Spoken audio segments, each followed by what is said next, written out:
আলহামদুলিল্লাহ আলহামদুলিল্লাহি ওয়াহদা ওয়াসসালাতু ওয়াসসালামু আলা মান লা নাবিয়্যা বা'দা ওয়া আলা আলিহি ওয়া আসহাবিহি আজমাইন আম্মা বা'দ ফাআউযু বিল্লাহি মিনাশ শাইতানির রাজীম বিসমিল্লাহির রহমানির রহিম। প্রিয় ভাই ও বোন, আসসালামু আলাইকুম ওয়া রাহমাতুল্লাহি ওয়া বারাকাতুহু। আশা করি মহান পাক পরওয়ারদিগার রব্বুল আলামিনের অসীম কৃপায় আপনারা সকলে ভালো আছেন, আলহামদুলিল্লাহ। প্রিয় ভাই ও বোন, আপনারা থাম্বনেইল দেখে বুঝে গিয়েছেন যে আজকে কি টপিকে আমি আপনাদের সাথে আলোচনা করতে যাচ্ছি এবং আমি আপনাদেরকে কি আমল দিতে যাচ্ছি। প্রিয় ভাই ও বোন, একটি আয়াত আমি পূর্বেই তেলাওয়াত করে নেই। সূরা নূরে আল্লাহ রাব্বুল আলামিন ইরশাদ ফরমান, আল্লাহু নূরুস সামাওয়াতি ওয়াল আরদ। এই আয়াতটি অনেক বড়, তাই আমি সংক্ষিপ্ত করে বলছি।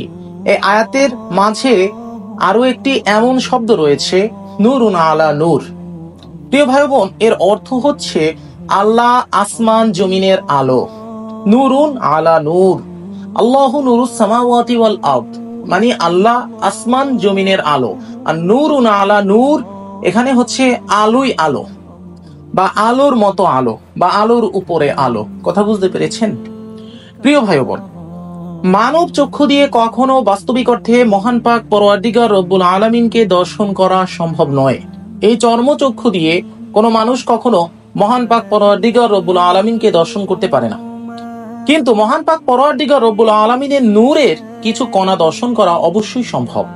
প্রিয় ভাই বোন, মহাগ্রন্থ আল কোরআন থেকে আমরা জানতে পারি, হযরত মুসা আলাইহিস সালাম আল্লাহ পাককে বলেছিলেন, হে রব্বুল আলামিন, আমি তোমাকে দেখতে চাই। আল্লাহ পাক পরপর 3 বার বলেছিলেন, তুমি আমাকে দেখতে পারবে না। তবুও মুসা আলাইহিস সালাম পুনরায় অনুরোধ করার কারণে আল্লাহ পাক তার অসীম নূরের সামান্য কিছু কণা মুসা আলাইহিস সালামকে প্রদর্শন করেছিলেন, যার কারণে আমরা দেখতে পাই আজও তুর পাহাড় সম্পূর্ণরূপে পোড়া। আল্লাহ রাব্বুল আলামিনের ওই সামান্য নূরের কণার তাজাল্লিতে তুর পর্বত পুড়ে গিয়েছিল। প্রিয় ভাই বোন, মুসা আলাইহিস সালাম অজ্ঞান হয়ে গিয়েছিল। তাহলে আপনারা কল্পনা করতে পারেন, মহান পাক পরওয়ারদিগার রব্বুল আলামিনের যেই নূর বা তার যেই তাজাল্লি, সেই তাজাল্লি যদি আমরা একটা মহাসমুদ্র ধরি, সেই মহাসমুদ্র থেকে যদি 1 ফোঁটা পানি নেওয়া হয়, সেই 1 ফোঁটা পানির পরিমাণ তাজাল্লিও তিনি মুসা আলাইহিস সালামকে দর্শন করিয়েছিলেন না, যার কারণে মুসা আলাইহিস সালাম অজ্ঞান হয়ে গিয়েছিলেন। তাহলে একবার চিন্তা করেন, সেই মহান পাক পরওয়ারদিগার রব্বুল আলামিন আল্লাহ কত বড় এবং তার নূর কত বেশি, কত অসীম, যা আমাদের সাধারণ মানুষের পক্ষে কখনো কল্পনাও করা সম্ভব নয়। প্রিয় ভাই বোন, অনেক ওলিয়া উলিয়া মহান পাক পরওয়ারদিগার রব্বুল আলামিনের নূর স্বপ্নে দর্শন করেছিলেন। নূরের কিছু অংশ, কিছু তাজাল্লি নূর দর্শন করেছিলেন, এর মানে এটা না যে তিনি সম্পূর্ণ নূর দর্শন করেছেন। সম্পূর্ণ নূর দর্শন করা কখনো সম্ভব নয়। নূরের সামান্য তাজাল্লি দর্শন করেছিলেন। প্রিয় ভাই বোন, আপনি যদি আমলের মাধ্যমে নিজেকে পরিপূর্ণরূপে পবিত্র এবং তাকওয়াবান হিসাবে গড়ে তুলতে পারেন, আপনি যদি আমলের মাধ্যমে আপনার আত্মিক রুহানিয়াতকে বৃদ্ধি করে তুলতে পারেন, আপনি যদি আমলের মাধ্যমে আপনার ইয়াকিনের চরম সীমায় নিয়ে যেতে পারেন, তাহলে অবশ্যই আপনিও ইনশাআল্লাহ তাআলা মহান পাক পরওয়ারদিগার রব্বুল আলামিনের নূর দর্শন করতে পারবেন স্বপ্নের মাধ্যমে। প্রিয় ভাই বোন, নূরের তাজাল্লি দর্শন করতে পারবেন আপনারা স্বপ্নের মাধ্যমে। এর অনেক আমল বিদ্যমান রয়েছে, যা বড় বড় ওলিয়া উলিয়ারা করেছেন এবং তাদের মুরিদানকে শিখিয়ে গিয়েছেন। প্রিয় ভাই বোন, আজকে আমি আপনাদেরকে যে আমলটি শিক্ষা দিব, এটি আমার একটি জাতিবিদ্যা সেই সমস্ত বিদ্যাকে বলা হয় যেগুলো ওই ব্যক্তি ইলহামে প্রাপ্ত হয় এবং তিনি ছাড়া আর কারো কাছে কখনো থাকে না। প্রিয় ভাই বোন, আমি আজকে আপনাদেরকে যে বিদ্যাটি দিব, এটি আমার একান্ত ব্যক্তিগত ইলহামি জাতিবিদ্যা। আমি আমার সেই সমস্ত খাস ভক্তদের জন্য এটা উন্মুক্ত করে দিলাম, যেই সমস্ত ভক্ত সত্যিকার অর্থেই আমার খাস ভক্ত, যারা নিজেদেরকে ভক্ত দাবি করে কিন্তু বাস্তবিক অর্থে যাদের অন্তর কলুষিত, এই ধরনের ব্যক্তিরা এই আমল থেকে কোনো ফায়দা নিতে পারবে না। প্রিয় ভাই বোন, একটি কথা আপনাকে মনে রাখতে হবে, আপনি আল্লাহ রাব্বুল আলামিনের নূর দর্শন করার চিন্তা কেবল তখনই করতে পারেন যখন আপনি ইসলামের সব আইন কানুন মান্য করবেন। ইসলামের প্রতিটি আইন কানুন আপনাকে মান্য করতে হবে, প্রতিটি। আপনাকে হালাল ভক্ষণ করতে হবে, আপনাকে নামাজ পড়তে হবে 5 ওয়াক্ত, আপনাকে মিথ্যা থেকে দূরে থাকতে হবে, আপনাকে অবশ্যই হাক্কুল ইবাদ পালন করতে হবে, আর হাক্কুল্লাহ আপনাকে পালন করতে হবে। প্রিয় ভাই বোন, এক কথায় আল্লাহ রাব্বুল আলামিন ইসলামী শরীয়তে আমাদের জন্য যেমন আইন নির্ধারণ করেছেন, সেই আইন পালন করে আপনাকে চলতে হবে। এহেন ব্যক্তি অবশ্যই আজকের দেয়া এই আমলের মাধ্যমে মহান পাক পরওয়ারদিগার রব্বুল আলামিনের নূর অবশ্যই স্বপ্নে দেখতে পাবেন ইনশাআল্লাহ তাআলা। প্রিয় ভাই বোন, আমি প্রথমেই আপনাদেরকে অ্যালার্ট করে দিচ্ছি, এই আমল কোনো সাধারণ আমল নয়, এটি কোনো পুতুল খেলা নয়। সুতরাং আপনারা যারা মনে করেন যে এটি পুতুল খেলা, তারা অনুগ্রহপূর্বক এই আমল থেকে দূরে সরে যান এবং এই ভিডিওটি স্কিপ করে দিন। কারণ আপনি যদি এই আমল করতে যান পুতুল খেলা ভেবে এবং আপনি ইসলামের অন্যান্য আইন কানুন যদি অমান্য রাখেন, তাহলে এই আমল দ্বারা আপনি আল্লাহ রাব্বুল আলামিনের নূর দর্শন করতে পারবেন না, কিন্তু এর এত বড় সাইড এফেক্টে আপনি আপতিত হবেন যা আপনি কল্পনাও করতে পারবেন না। আপনার মস্তিষ্ক বিকৃতিও হয়ে যেতে পারে, আপনি পাগলও হয়ে যেতে পারেন। সুতরাং প্রিয় ভাই বোন, এহেন ব্যক্তি যারা আছেন তাহারা আল্লাহর ওয়াস্তে অন্যদিকে চলে যান এই ভিডিওটা স্কিপ করে। এখন আরেকটি কথা আমি আপনাকে বলে দিতে চাই, যদি আপনারা কেউ এই আমলে সফল হন, তাহলে অনুগ্রহপূর্বক মৃত্যুর আগ পর্যন্ত এই কথা আর কাউকে বলবেন না যে আপনি আল্লাহ পাকের নূর দর্শন করেছেন স্বপ্নের মাধ্যমে। এই কথা আপনি কাউকে বলতে পারবেন না, এটা আপনাদেরকে অবশ্যই মনে রাখতে হবে, আমাকেও বলতে পারবেন না। তো চলুন প্রিয় ভাই বোন, কথা না বাড়িয়ে আমি আমলের দিকে চলে যাই।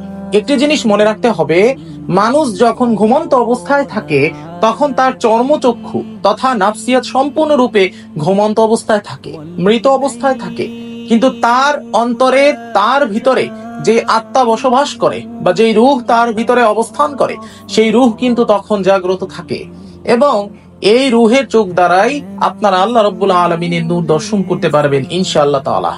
প্রিয় ভাই বোন, আপনি কতটুকু দর্শন করতে পারবেন এটি আপনার আমল, ইয়াকিন, বিশ্বাস, শ্রদ্ধার উপর নির্ভর করে। তো চলুন প্রিয় ভাই বোন, আমলের দিকে চলে যাই। প্রিয় ভাই বোন, আমি যে ইসমে আজমটি আপনাদেরকে শিক্ষা দিব, এটি কোনো কোরআনের আয়াত না কিংবা কোনো হাদিসের কথাও না, এটি একটি ইলহামি বিদ্যা। সুতরাং যাদের ইলহাম নিয়ে চুলকানি আছে, এ ধরনের মানুষ ভিডিও ত্যাগ করুন। প্রিয় ভাই বোন, নিয়মটি আমি আপনাদেরকে বলছি, একটু মন দিয়ে শুনুন। প্রিয় ভাই বোন, সর্বপ্রথম আপনাকে 5 ওয়াক্ত নামাজি হতে হবে। প্রতি ওয়াক্ত নামাজের পরে আপনাকে একবার আয়াতুল কুরসি তেলাওয়াত করতে হবে, এরপর 3 বার তাওবা তেলাওয়াত করতে হবে, এরপর 3 বার দুরূদ শরীফ তেলাওয়াত করতে হবে, এরপর আমার দেওয়া এই ইসমে আজম আপনাকে 7 বার তেলাওয়াত করতে হবে। তেলাওয়াত করে আপনার বুকে কলবে ফুৎকার দিবেন। এভাবে প্রতি ওয়াক্ত নামাজের পরে আপনারা করবেন ইনশাআল্লাহ তাআলা। রাতে ঘুমের পূর্বে প্রতি ওয়াক্ত বলতে 5 ওয়াক্ত নামাজের পরে আপনারা পড়বেন 7 বার করে। এবার রাতে ঘুমের পূর্বে অবশ্যই পাক পবিত্র বিছানায় আপনাকে ঘুমাতে হবে। 41 দিন পাক পবিত্র বিছানায় আপনাকে ঘুমাতে হবে। আপনি যদি আপনার স্ত্রীর সাথে সহবাস করেন, তাহলে সহবাস করার পর আপনাকে ফরজ গোসল করে পাক পবিত্র হয়ে তারপর এই আমল করে ঘুমাতে হবে। এমন নয় যে আপনি আমল করলেন, তারপর সহবাস করলেন, তারপর ঘুমালেন, এটা হবে না। অবশ্যই ঘুমানোর আগে আমলটা করতে হবে এবং আমল এবং ঘুমের মাঝখানে অন্য কোনো কর্ম আপনার করা যাবে না। আপনি আপনার স্ত্রীর সাথে একই বিছানায় শুতে পারবেন, কোনো সমস্যা নেই। প্রিয় ভাই বোন, আপনারা ঘুমানোর পূর্বে 3 বার তাওবা পড়বেন কিবলামুখী হয়ে, 11 বার দুরুদে ইব্রাহিম পড়বেন। দুরুদে ইব্রাহিমই, অন্য কোনো দুরুদ না। আপনারা অধিকাংশ ব্যক্তি প্রশ্ন করবেন যে গুরুজি দুরুদে ইব্রাহিম ছাড়া যদি অন্য কোনো দুরুদ পড়ে হবে? ডাইরেক্ট বললাম হবে না, আপনাকে দুরুদে ইব্রাহিম পড়তে হবে। 11 বার দুরুদে ইব্রাহিম পড়বেন। এরপর আমি যে ইসমে আজমটি আপনাদেরকে শিক্ষা দিব, এই ইলহামি ইসমে আজমটি আপনাকে 108 বার তেলাওয়াত করতে হবে। এরপর আপনাকে পুনরায় 11 বার দুরুদে ইব্রাহিম তেলাওয়াত করতে হবে। এরপর আপনি ঘুমিয়ে যাবেন। তবে মনে রাখতে হবে, অবশ্যই এই আমল করার পূর্বে প্রতিবারই আমার কথা নিজের অন্তরে স্মরণে আনবেন এবং আল্লাহ পাকের কাছে আমার সৎকর্মের উসিলা করে দোয়া চাইবেন। কিভাবে উসিলা করে দোয়া চাইতে হয় এটা আপনারা যারা বিজ্ঞ তাদের কাছ থেকে জেনে নিতে পারেন। এটা কোনো কঠিন জিনিস না, জাস্ট এইটুকু বলো, হে আল্লাহ, আমার গুরু অমুকের সৎকর্মের উসিলায় তুমি আমার এই আমলটা কবুল করে নাও, বাস। প্রিয় ভাই বোন, এরপর আপনারা ঘুমিয়ে যাবেন। এই কর্ম আপনারা 41 দিন করবেন। প্রিয় ভাই বোন, বিশ্বাস রাখেন, আপনারা 41 দিন করতে হবে না। যদি আপনার ইয়াকিন অটুট থাকে, যদি আপনি ইসলামের আইন কানুন মান্যকারী হয়ে থাকেন, যদি আপনি আমার খাস ভক্ত হয়ে থাকেন, আপনি নিজেই দেখতে পাবেন যে আপনি কি দেখতেছেন। এবং এই আমল শুরু করার পর থেকে আপনার মাথা ব্যথা শুরু হবে, আপনার প্রেসার হাই হয়ে যাবে, আপনার হাইপার টেনশন হবে। কিন্তু এটা নিয়ে ভয় পাওয়ার কোনো কারণ নাই, কারণ এই আমল অত্যন্ত জালালিয়াতপূর্ণ একটি আমল, এর তাজাল্লি অত্যাধিক। এ কারণে আপনার এই সামান্য কিছু সাইন সিমটম দেখা দিতে পারে। তো যাই হোক, এই সমস্ত সাইন সিমটম দেখে ভয় পাওয়া যাবে না। প্রিয় ভাই বোন, আমলটির জন্য আমার সকল খাস ভক্তদেরকে আমি ইজাজত দিয়ে দিলাম। যারা খাস ভক্ত কেবলমাত্র তারাই করতে পারবে, যারা ভক্তি বিশ্বাস শ্রদ্ধা ইয়াকিন নিয়ে আছে। যারা ভক্ত না কিন্তু যে তাদের অন্তরে কলুষিত না, তারাও করতে পারবে। অর্থাৎ যাদের হিংসা বিদ্বেষ বা কোনো খারাপ ধারণা মনে নেই আমার ব্যাপারে, তারাও করতে পারবে, তাদের জন্য ইজাজত দেওয়া। কিন্তু যাদের অন্তর কলুষিত, যাদের অন্তরে মুনাফিকি রয়েছে, হিংসা বিদ্বেষ অহংকার রয়েছে, তাদের এই আমল থেকে 70 হাত দূরে থাকার জন্য অনুরোধ করলাম। তো চলুন প্রিয় ভাই বোন, আমরা ইসমে আজমটি শিখে নেই। প্রিয় ভাই বোন, এই ইসমে আজমটি আপনাদের মনে রাখতে হবে। অত্যন্ত সহজ একটি ইসমে আজম। এক রূপ, মহাস্বরূপ, অনন্ত আল্লাহ, অনাদি অনন্ত রূপ। আমি আবার বলছি, এক রূপ, মহাস্বরূপ, অনন্ত আল্লাহ, অনাদি অনন্ত রূপ। এক রূপ, মহাস্বরূপ, অনন্ত আল্লাহ, অনাদি অনন্ত রূপ। এক রূপ, মহাস্বরূপ, অনন্ত আল্লাহ, অনাদি অনন্ত রূপ। এই হলো টোটাল ইসমে আজম। এই আমি পড়লাম টোটালটা, মানে একবার আমি পড়লাম। এভাবে আপনারা আমল চালিয়ে যাবে ইনশাআল্লাহ তাআলা। মহান পাক পরওয়ারদিগার রব্বুল আলামিনের অসীম কৃপায় তিনি যদি আপনাদের উপর খুশি থাকেন, অবশ্যই তার নূরের সামান্য তাজাল্লি হলেও আপনারা স্বপ্নের মাধ্যমে দেখতে পাবেন। আমার জন্য সকলে প্রার্থনা করবেন, আমিও আপনাদের সকলের জন্য প্রার্থনা করি। মহান পাক পরওয়ারদিগার রব্বুল আলামিন আপনাদের সকলের কল্যাণ করুক। আসসালামু আলাইকুম ওয়া রাহমাতুল্লাহি ওয়া বারাকাতুহু।